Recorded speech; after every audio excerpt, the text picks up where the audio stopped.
Hello everyone, कैसे हो आप सब। आई होप आप सभी अच्छे होंगे। तो यहाँ पर मैं इस वीडियो में दो अपडेट आप सभी को कवर करने वाली हूँ। एक अपडेट जो पारा शिक्षकों से संबंधित है और दूसरा सहायक आचार्य जो 26,001 पद के लिए जो एग्जाम हुए थे उसका भी परिणाम जारी नहीं हुआ है। जो अपडेट है जो न्यूज़पेपर में निकल कर आई है वो मैं आप सभी को क्लियर करने वाली हूँ। तो ज़्यादा टाइम वेस्ट ना करते हुए यहाँ पर हम स्टार्ट करते हैं। तो आप सभी को पता होगा कि पारा शिक्षकों की जो मांग है, जो बैठक हुई थी उसमें जो है सहमति बन चुकी है। अब जो आंदोलन है वो सारी चीज़ें समाप्त हो चुकी है। उसी बैठक में एक ये बात निकल कर सामने आई थी कि जो पारा शिक्षक है उनको प्रति वर्ष मानदेय के लिए जो है सेवा सत्यापन नहीं कराना होगा। ठीक है, क्या है पूरा मामला यहाँ पर देख सकते हो। पारा शिक्षकों को अब हर वर्ष नहीं करानी होगी सेवा संपुष्टि। तो यहाँ पर 65,000 पारा शिक्षकों को प्रति वर्ष मानदेय वृद्धि के लिए स्थानीय पदाधिकारी से सेवा संपुष्टि कराना अनिवार्य नहीं होगा। बिना सेवा संपुष्टि के ही मानदेय में प्रति वर्ष शिक्षा परियोजना परिषद के निदेशक आदित्य आनंद ने इसे लेकर आदेश जारी कर दिया है। आदेश में कहा गया है कि जिन पारा शिक्षकों के प्रमाण पत्रों का सत्यापन हो चुका है, ठीक है, यहाँ पर देखेंगे तो जिन पारा शिक्षकों के प्रमाण पत्र का सत्यापन हो चुका है, इसके बाद पंचायत एवं प्रखंड स्तरीय प्रशासनिक एवं अनुशासनिक पदाधिकारी से सेवा संपुष्टि हो चुकी है, उन्हें मानदेय वृद्धि के लिए फिर से सेवा संपुष्टि कराने की आवश्यकता नहीं होगी।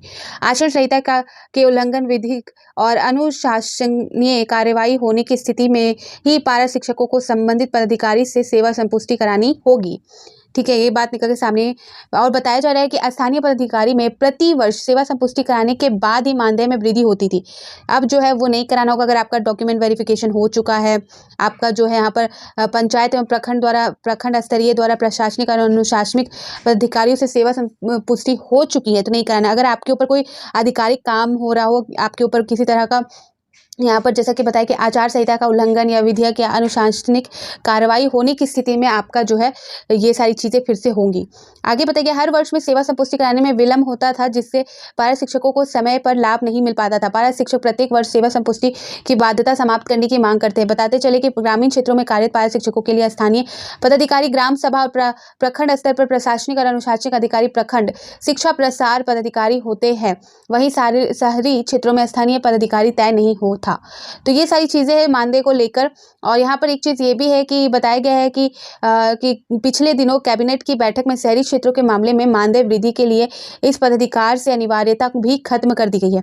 ग्रामीण क्षेत्रों में पारा शिक्षकों को 4% मानदेय वृद्धि का लाभ मिल रहा है, लेकिन शहरी क्षेत्रों में लाभ नहीं मिल रहा था।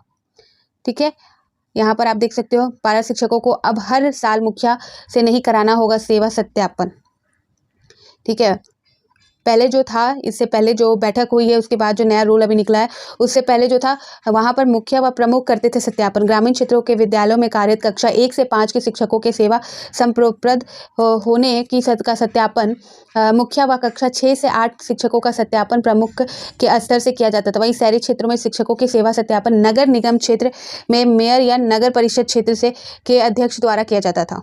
ठीक है, अब जो अपडेट है जो आपका सहायक आचार्य नियुक्ति परीक्षा 26,001 पदों के लिए जो हुई है उससे संबंधित है। ये बताया जा रहा है यहाँ पर कि सहायक आचार्य नियुक्ति में सर्वोच्च न्यायालय के आने वाले आदेश पर सभी की नज़रें हैं। तो ये जो आदेश है वो आज आने वाला है और यहाँ पर बताया गया कि सर्वोच्च न्यायालय में दायर SLP में 3 सितंबर को सुनवाई होनी है, जो कि आज है। ठीक है, जो कि आपका 3 सितंबर, सॉरी आज शायद 2 सितंबर है, तो आपका 3 सितंबर यानी कि कल होगा। सॉरी, मुझे लगा कि आज ही 3 सितंबर, इसलिए मैं आज बोल रही थी। यहाँ पर 3 सितंबर यानी कि कल है आपका जो सुनवाई होगी, उसमें जो फैसला लिया जाएगा जिसमें परिणाम जारी करने या नहीं करने को लेकर आदेश पारित होने की संभावना है।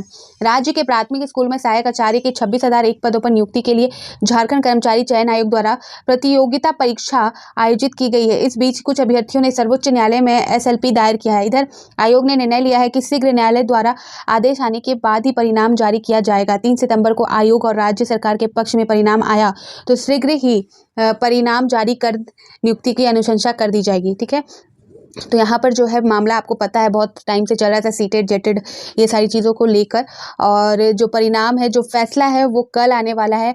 और अगर यहाँ पर बोला जा रहा है कि राज्य सरकार के पक्ष में अगर आता है फैसला तो जल्द ही जो है परिणाम जारी हो सकता है।